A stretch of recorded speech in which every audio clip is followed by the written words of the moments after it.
1310 रुपये की राशि उनको सहायता के लिए सीधी डाली है।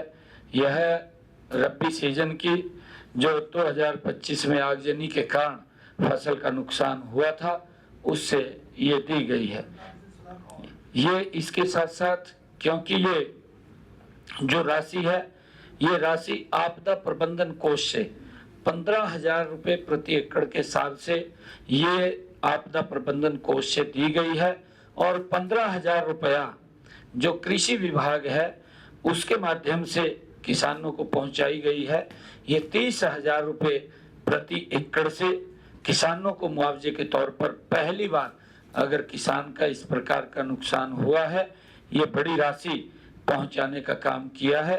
उसके अंदर सारा सर्वे करके आया है कि किसान के कितना % नुकसान हुआ है।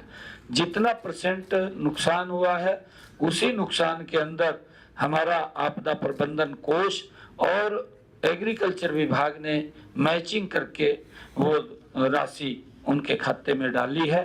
और इसी प्रकार से पिछले वर्ष जो धान की फसल थी उस धान की फसल में भी जो कम बारिश के कारण किसान का नुकसान हुआ था 2,000 प्रति एकड़ के हिसाब से हमने बोनस के रूप में राशि किसान के खाते में पहुंचाई थी। ये 1,345 करोड़ रुपए की राशि वो जारी की गई थी।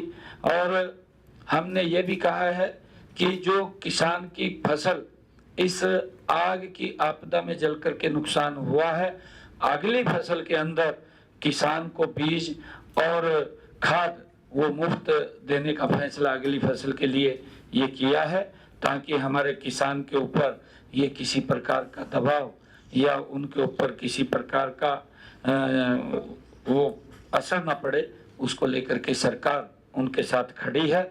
और आप लोगों ने जिस प्रकार से इसमें मिल करके अहम भूमिका निभाई है कि जो पात्र व्यक्ति है उस तक ये लाभ पहुँचे वो सुनिश्चित आप लोगों ने किया है। इसके लिए मैं आप सबका धन्यवाद भी करता हूं क्योंकि समय समय के ऊपर सरकार अंत्योदय की भावना से गरीब व्यक्ति के साथ खड़ी है।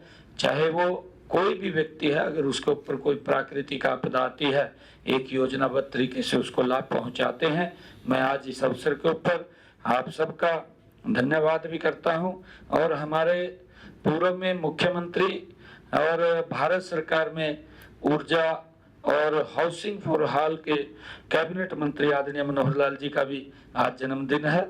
मैं उनके जन्मदिन पर भी आप सबको बहुत बहुत बधाई देता हूं, शुभकामनाएं देता हूं।